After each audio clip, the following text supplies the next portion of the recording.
Everyone has heard people quarreling. Sometimes it sounds funny, and sometimes it sounds merely unpleasant.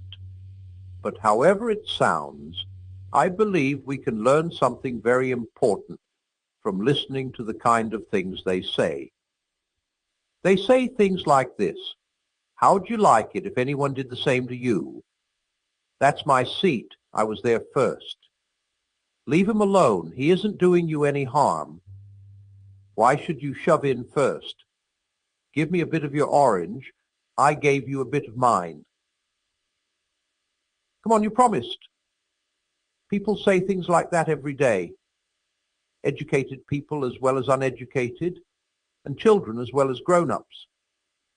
Now, what interests me about all these remarks is that the man who makes them is not merely saying that the other man's behavior does not happen to please him. He is appealing to some kind of standard of behavior which he expects the other man to know about. And the other man very seldom replies, "To hell with your standard." Nearly always he tries to make out that what he has been doing does not really go against the standard, or that if it does, there is some special excuse. He pretends there is some special reason in this particular case why the person who took the seat first should not keep it, or that things were quite different when he was given the bit of orange, or that something has turned up which lets him off keeping his promise. It looks, in fact, very much as if both parties had in mind some kind of law or rule of fair play or decent behavior or morality or whatever you like to call it, about which they really agreed. And they have. If they had not, they might, of course, fight like animals. But they could not quarrel in the human sense of the word. Quarreling means trying to show that the other man is in the wrong. And there would be no sense in trying to do that unless you and he had some sort of agreement as to what right and wrong are. Just as there would be no sense in saying that a footballer had committed a foul unless there was some agreement about the rules of football. Now, this law or rule about right and wrong used to be called the law of nature. Nowadays, when we talk of the laws of nature, we usually mean things like gravitation or heredity or the laws of chemistry. But when the older thinkers called the law of right and wrong the law of nature, they really meant the law of human nature. The idea was that just as all bodies are governed by the law of gravitation and organisms by biological laws, so the creature called man also had his law, with this great difference that a body could not choose whether it obeyed the law of gravitation or not, but a man could choose either to obey the law of human nature or to disobey it. We may put this in another way. Each man is at every moment subjected to several different sets of law, but there is only one of these which he is free to disobey.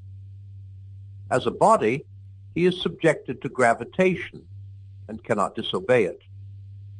If you leave him unsupported in midair, he has no more choice about falling than a stone has. As an organism, he is subjected to various biological laws, which he cannot disobey any more than an animal can. That is, he cannot disobey those laws which he shares with other things. But the law which is peculiar to his human nature, the law he does not share with animals or vegetables or inorganic things, is the one he can disobey if he chooses. This law was called the law of nature, because people thought that everyone knew it by nature and did not need to be taught it. They did not mean, of course, that you might not find an odd individual here and there who did not know it, just as you find a few people who are color blind or have no ear for a tune. But taking the race as a whole, they thought that the human idea of decent behavior was obvious to everyone. And I believe they were right.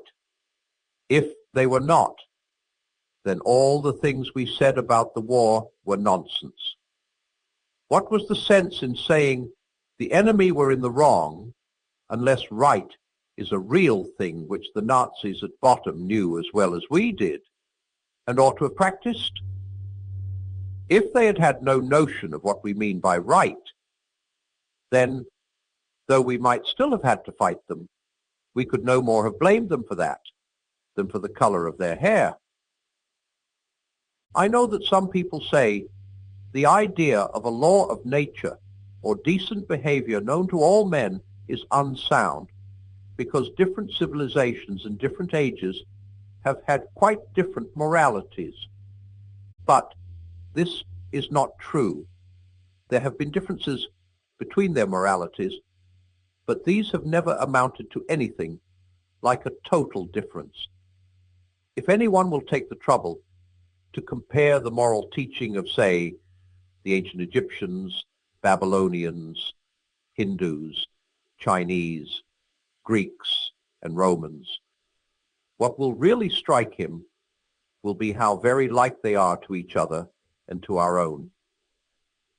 Some of the evidence for this I have put together in the appendix of another book called The Abolition of Man. But for our present purpose, I need only ask the reader to think what a totally different morality would mean. Think of a country where people were admired for running away in battle, or where a man felt proud of double-crossing all the people who had been kindest to him. You might just as well try to imagine a country where 2 and 2 made 5. Men have differed as regards what people you ought to be unselfish to, whether it was only your own family or your fellow countrymen or everyone. But they have always agreed that you ought not to put yourself first. Selfishness has never been admired. Men have differed as to whether you should have 1 wife or 4, but they have always agreed that you must not simply have any woman you liked. But the most remarkable thing is this: whenever you find a man who says he does not believe in a real right and wrong, you will find the same man going back on this a moment later. He may break his promise to you, but if you try breaking one to him, he will be complaining, if S not fair, before you can say Jack Robinson. A nation may say treaties do not matter, but then, next minute, they spoil their case by saying that the particular treaty they want to break was an unfair one.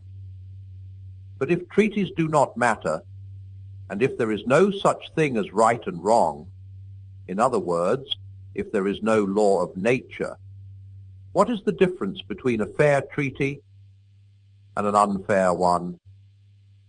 Have they not let the cat out of the bag and shown that whatever they say, they really know the law of nature just like anyone else? It seems, then, we are forced to believe in a real right and wrong. People may be sometimes mistaken about them, just as people sometimes get their sums wrong, but they are not a matter of mere taste and opinion, any more than the multiplication table. Now, if we are agreed about that, I go on to my next point, which is this: none of us are really keeping the law of nature. If there are any exceptions among you, I apologize to them. They had much better read some other work, for nothing I'm going to say concerns them. And now, turning to the ordinary human beings who are left, I hope you will not misunderstand what I am going to say. I am not preaching, and heaven knows I do not pretend to be better than anyone else. I am only trying to call attention to a fact, the fact that this year, or this month, or more likely, this very day, we have failed to practice ourselves the kind of behavior we expect from other people. There may be all sorts of excuses for us. That time you were so unfair to the children was when you were very tired. That slightly shady business about the money, about the one you have almost forgotten, came when you were very hard up. And what you promised to do for old so-and-so and have never done, well, you never would have promised if you had known how frightfully busy you were going to be. And as for your behavior to your wife, or husband, or sister, or brother, if I knew how irritating they could be, I would not wonder at it. And who the dickens am I, anyway? I am just the same. That is to say, I do not succeed in keeping the law of nature very well. And the moment anyone tells me I am not keeping it, there starts up in my mind a string of excuses as long as your arm. The question at the moment is not whether they are good excuses. The point is that they are one more proof of how deeply, whether we like it or not, we believe in the law of nature. If we do not believe in decent behavior, why should we be so anxious to make excuses for not having behaved decently?